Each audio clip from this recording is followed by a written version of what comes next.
এবারের রমজান ও Eid, that means 2024 সালের রমজান এবং ঈদুল ফিতর,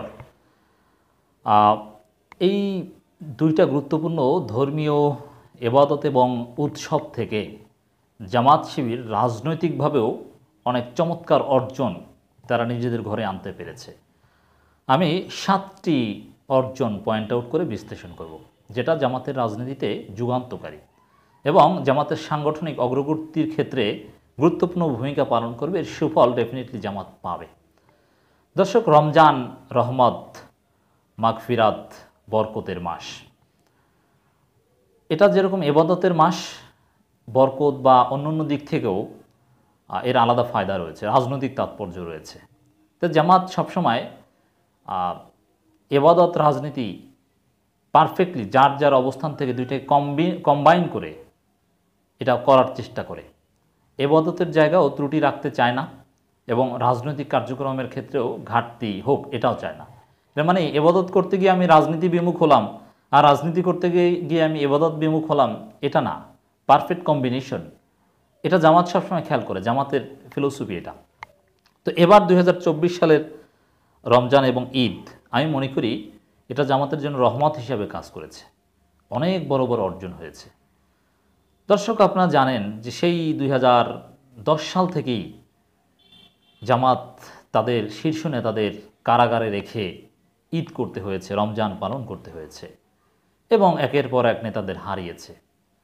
কিন্তু কারাগারে ছিল অনেকেই, কিন্তু একে একে একে একে প্রায় সবাই চলে গিয়েছে। 2024 সালে এসে গুরুত্বপূর্ণ নেতাদের মধ্যে জনাব এটিএম আজহারুল ইসলাম বাদে অন্য কেউ নেই। আল্লামা দেলোয়ার হোসেন সাঈদীকেও আল্লাহ নিয়ে গিয়েছেন। আল্লামা লুৎফর রহমান সাহেব কারাগারে যাননি, কিন্তু তাকেও তো নিয়ে গিয়েছেন আল্লাহ এই রমজানের আগেই। তো এর মানে কারাগারে গুরুত্বপূর্ণ বা সাধারণ কর্মী বা ছোট নেতা, কম সংখ্যক নেতা কারাগারে অথবা মোটামুটি একটু মুক্ত পরিবেশ, এটা 2024 সালে সম্ভবত 2010 সালের পরেই প্রথম হলো। আল্লাহ নিয়ে গিয়েছেন আর আইনি লড়াই মুক্তি পেয়েছে সব দিক মিলিয়ে। গত বছর রমজানও আল্লামা সাঈদী কারাগারে ছিল, তো এটা তো একটা কষ্টের বিষয় ছিল। এবার তো আল্লাহ তাকে নিয়ে গিয়েছেন। এজন্য আমি মনে করি যে অনেক বছর পর 2024 সালের রমজান এবং ঈদ জামাত শিবিরের লোকজন মোটামুটি তুলনামূলকভাবে মুক্ত পরিবেশে পালন করতে পেরেছে। এই মুক্ত পরিবেশের ডাইমেনশন আরও অনেক। সরকারের কম দমন পীড়ন, সরকারের কম হয়রানি। যদিও বগুড়া থেকে জামাত শিবির কিছু লোকজনকে ইফতার মাহফিল থেকেও গ্রেফতার করা হয়েছে, একেবারে গ্রেফতার শূন্য কিন্তু থাকেনি। বিএনপি নেতাদের হত্যা করার ঘটনা ঘটেছে, পুলিশ হেফাজতে মৃত্যুর ঘটনা ঘটেছে। অবশ্যই বিভিন্ন হয়রানি, দমন পীড়ন এগুলো আছে, ডিস্টার্ব। কিন্তু তারপরও গত অনেক বছরের তুলনায় 2024 সালে মোটামুটি মুক্ত পরিবেশে ইফতার মাহফিল করা থেকে শুরু করে রাজনৈতিক কার্যক্রম এগুলো করতে পেরেছে। এটা একটা বড় অর্জন। এটা আল্লাহর রহমত প্লাস জামাতের রাজনৈতিক দূরদর্শিতার অর্জন নিঃসন্দেহে।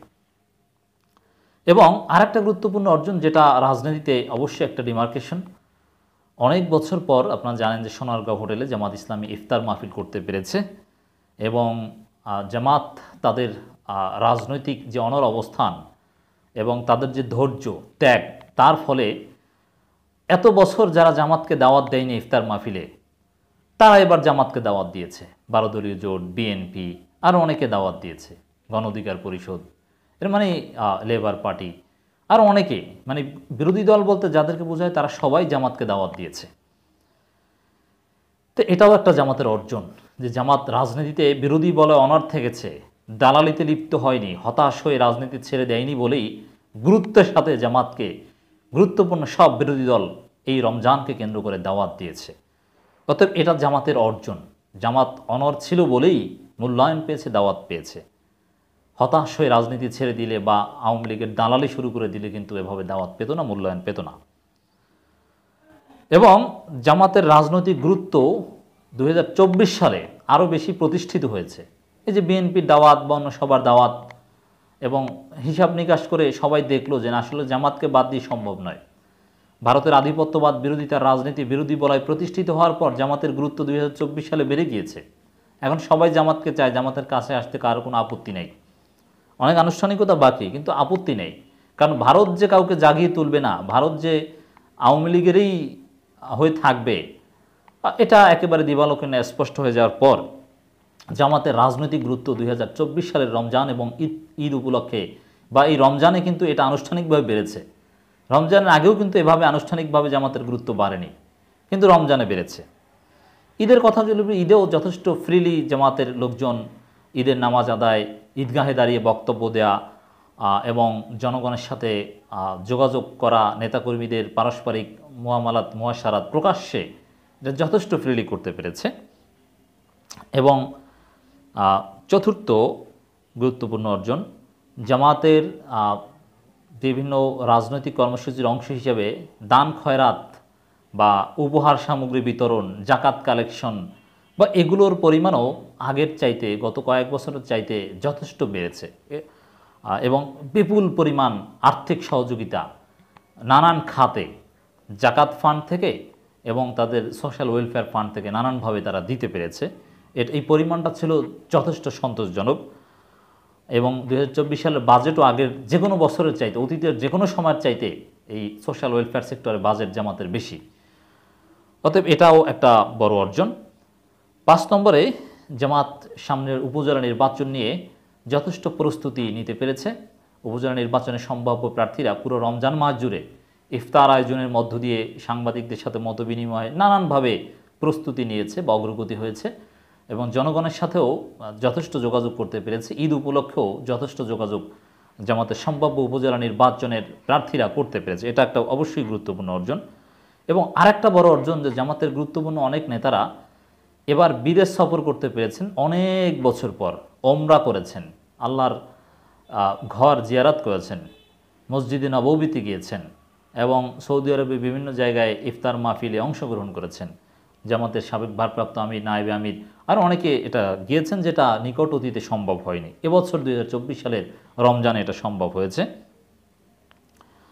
এবং সবচেয়ে গুরুত্বপূর্ণ অর্জন এবং সর্বশেষ অর্জন হিসেবে দেখি যে জামাতের লোকজনের মধ্যে, জামাত শিবিরের লোকজনের মধ্যে এই রমজান এবং ঈদ ভালোভাবে পালন করার মধ্য দিয়ে বা কম সংখ্যক নেতাকর্মীকে কারাগারে রেখে অতীতের অনেক বছরের তুলনায় ঈদ রমজান পালন করার মধ্য দিয়ে তাদের মধ্যে একটা আত্মবিশ্বাস হয়েছে যে না, স্থায়ীভাবে জামাতকে গোপনভাবে চলতে হবে, তারা ধর্মীয় অধিকারও ঠিকমতো পালন করতে পারবে না, এটা স্থায়ী নয়, একদিন আলো আসবে।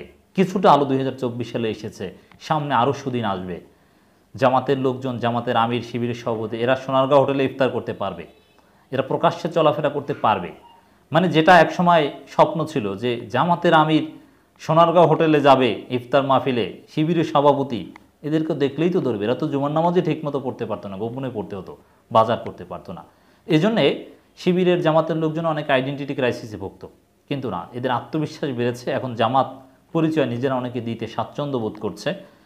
এই আত্মবিশ্বাস, যার ফলে সাংগঠনিক অগ্রগতি এবং সমাজে ওপেন জামাত পরিচয় দিয়ে চলা।